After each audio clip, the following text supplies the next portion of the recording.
আসসালামু আলাইকুম everyone, welcome to Raisa's simple kitchen. শীতের রাতে বারবিকিউ খেতে মজাই আলাদা, আর সেটা যদি ঘরে তৈরি হয় তাহলে তো কথাই নেই। আজকে আমি আপনাদেরকে দেখাবো কীভাবে আপনারা খুব সহজেই কম উপকরণ দিয়ে ফিশ বারবিকিউ করে খেতে পারেন। আমি আজকে একটা কোরাল ফিশ বারবিকিউ করে দেখাবো। এই জন্য আমি যা যা নিয়েছি তা বিস্তারিত ডেসক্রিপশন বক্সে দেওয়া আছে, সেখান থেকে আপনারা লিঙ্কটা চেক করে নিয়ে। আমি একটা আস্ত কোরাল মাছকে ভালো করে ধুয়ে মুছে পরিষ্কার করে ফালি করে নিয়েছি, কেটে কেটে নিয়েছি, তাতে মশলাগুলো ঢুকায়। এছাড়া আমি নিয়েছি বারবিকিউ সস, বারবিকিউ মশলা, দই, টক দই এবং আদা রসুনের পেস্ট, পরিমাণ মতো লবণ।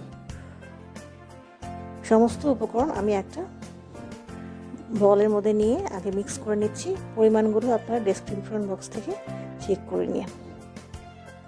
স্বাদ অনুযায়ী লবণ দিচ্ছি, লবণটা একটু বুঝে দেবেন, কারণ সসগুলোতে কিন্তু যথেষ্ট লবণ থাকে।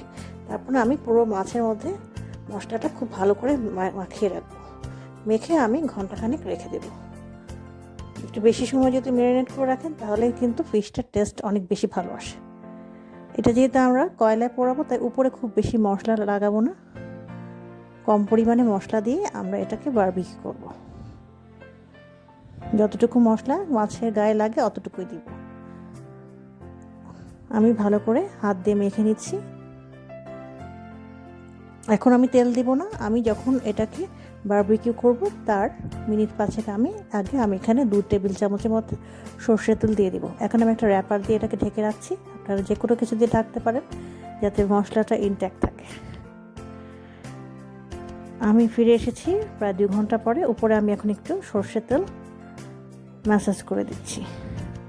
এভাবে ভালো করে মাখিয়ে দিবেন। এখন আমি কয়লাটা প্রস্তুত করে নিয়েছি, কয়লা জ্বালিয়ে নিয়েছি। একটা এরকম র্যাকের মধ্যে আমি ফিশটা দিয়ে দিয়েছি। এখন ফিশটা আমি এপিট ওপিট করে সেদ্ধ হওয়া পর্যন্ত আমি এটাকে বারবিকিউ করে নিব। আমার মাছটা করতে আনুমানিক 25 থেকে 30 মিনিট সময়ের মতো লাগবে। আপনাদের মাছের সাইজ অনুযায়ী এটা সময় লাগবে। আমি কয়লাটা একটু নিচেই দিয়েছি, যাতে আস্তে আস্তে মাছটা বারবিকিউ হয়, এতে স্বাদটা কিন্তু ভালো আসে। এবং মাছ যেহেতু খুবই নরম, তাই এটা খুব সহজেই হয়ে যায়। প্রথম অবস্থায় খুব বেশি আগুন দেবেন না, পরে আমি আগুনটা বাড়িয়ে একটু বার্ন আনবো। এভাবে একটু বাতাস করতে হবে যাতে কয়লাটা জ্বলে। বাইরে কিন্তু খুব ঠান্ডা, এই ঠান্ডার মধ্যে আমরা আজকে এই বারবিকিউয়ের আয়োজন করেছি। সাথে আমি আরও চিকেন বারবিকিউ করেছি, সেটার রেসিপি আমার চ্যানেলে আছে, সেখান থেকে আপনারা দেখে নিতে পারেন।